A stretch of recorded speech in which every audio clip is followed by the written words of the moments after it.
Not a joke, but I was thinking it's impossible that this music works. And in fact, it worked a lot.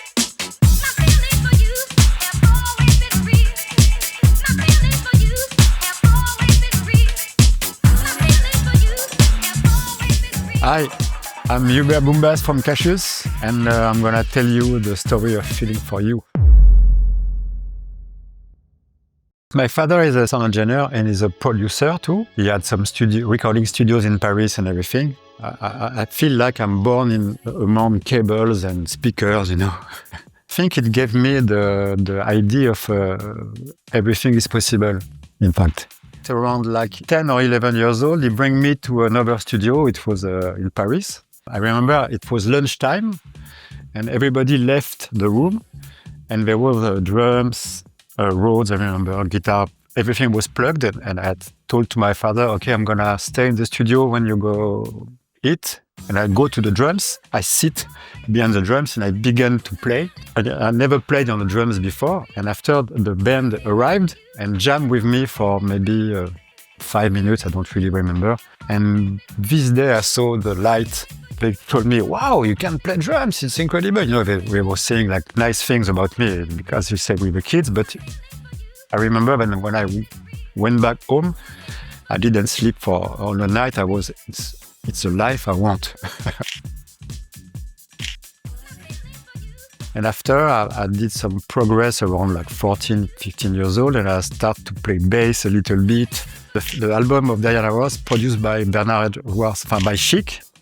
It's called Diana, and the bass line for me was magical. So I tried for months to play all the tracks. It was impossible because it's Chic. So when you're 15 years old, you can't play as them. But I did a lot of cover. It's named cover.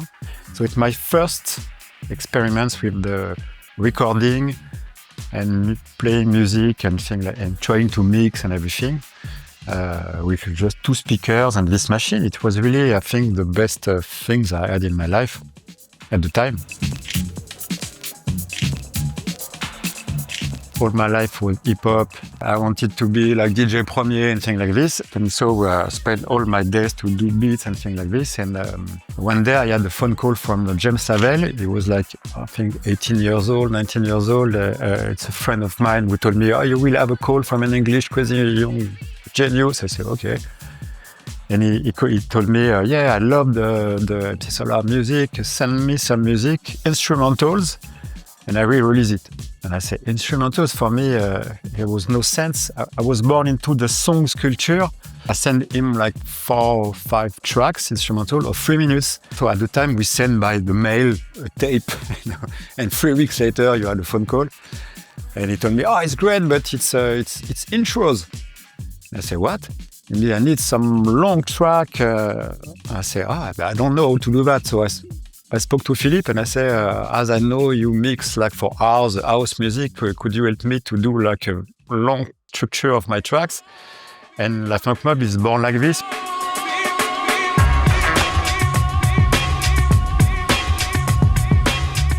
I say, okay, I'm gonna send him the tape, the master tapes, but I couldn't imagine that somebody would listen one day to this type of music, 6 minutes of beats and very strange sound.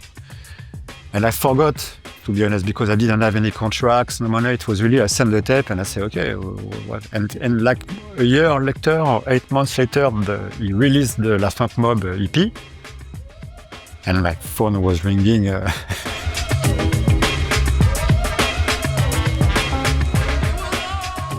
I moved from the hip-hop, trip-hop to house for 2 reasons. I spent, in 94, I spent 8 months in New York. And after 3 months, everybody, I saw few people and they was listening my tape and say, yeah, it's cool, but we have really better things here. So I realized that I won't be the new DJ Premier. And one night I've been to a club. And when I went back home in New York, I said, okay, something must happen. I have to push up my tempos.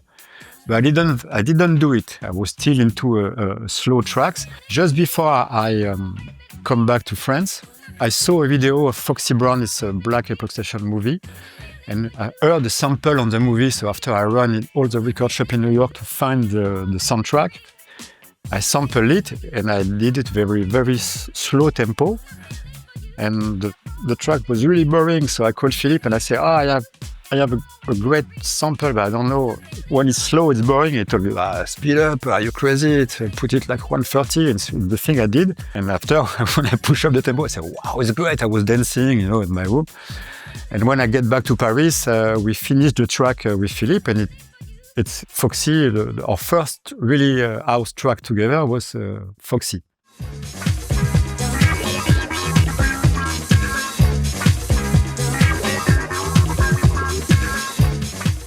Philippe told me, okay, let's print it on the vinyl. We did 2 tracks, Foxy and Di Napoli. And Philippe arrived and said, okay, I have a label name called Cassius, so we're going to put on Cassius. And he told me, but it could be a great perfume too, Cassius. I said, perfume? What do you want to do, perfume? And when we received the vinyl, and we saw we thought, wow, Cassius, in fact, could be a great name for a band. Feeling for You, I bought this compilation of Gwen McRae. It was 1991, and I was or 92, and I was preparing some demos for MC Solar's second album, and I sampled this. Now you wanna just leave me behind. My feelings for you have always been real. After all this time, tell me, can't you feel? But it was very slow. I had to slow it a lot, and it was horrible. Like at 94, the song has no sense, so I kept the sample in my mind, but I forgot and never did the track. When we push up the tempos, I thought, I said, I have this sample for nearly 5 years I want to use. And when I sampled it and put it to 133, it was like, wow.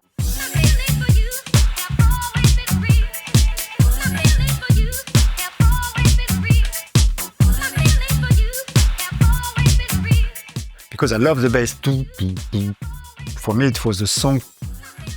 Even the bass and the beat could do a song, Song, you have tracks, bass, beat, vocals, things like this. I think there are six tracks maximum on the song. The funny story is that in 1980, my father owned a recording studio on Rue des Martyrs. It's the 18th arrondissement in Paris. And when we start the recording of the 99 album, and Philippe told me, I'm gonna rent a studio on Rue des Martyrs because he was living on the 18th. And I say, yeah, it was my old father's studio, and I slept there when I was 13 years old, So we went on this studio. This studio is motor-based now because Philippe bought it in 2000 after.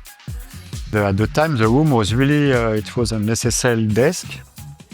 And we have 2 gears, but what we bring, it was one sampler, an Atari computer. It was the simplest setup possible.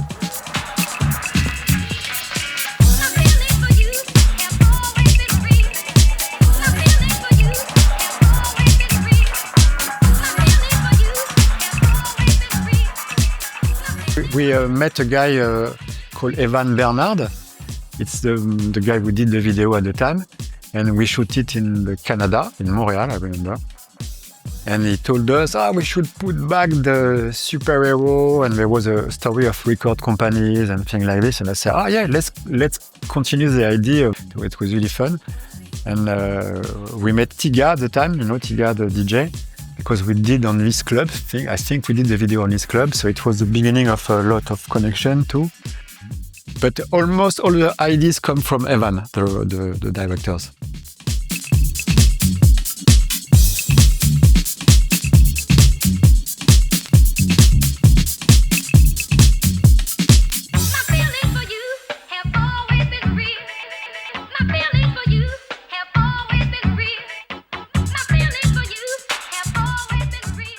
When I learned the tragedy, I think it's the same thing for everybody who lives that. You have like here, a big dark light around you. First, I lost my best friend, and after a few weeks after, I realized that I lost maybe our band or music. I think for me, it was like, hopefully I still have my family, because I really had the feeling, okay, I lost everything. It was 30 years of friendship, and we spent all of time together and everything.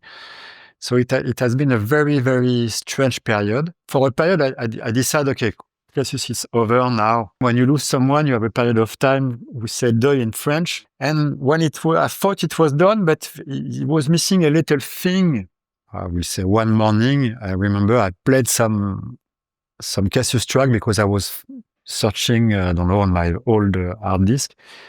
And for the first time, I could listen to it, and beautiful memories become to appears. It was not like, oh, yeah. And I say, oh, maybe I'm on a good way, And I found back the strength to do what I do now. It's to coming back alone, but not on the idea of saying, okay, I am Cassius. It's just to celebrate this 30 years of a journey of friendship. And I realized the luck I have now is that we did some music, and the music will never change. I remember only all the great stuff we could, and the fun we had, because we had a lot of fun to do all these things too. It's the fun we had together. It's the thing I miss the most. But I found it back in a way by playing. I don't know how to explain that, but when I play now, I can't. It's very esoteric, but it's like if we are together, Ah, ça, on y va. Salut Gondor, comment ça va? C'est Dominique, on est les Cassius. Vas-y mon pote, pourquoi t'es là?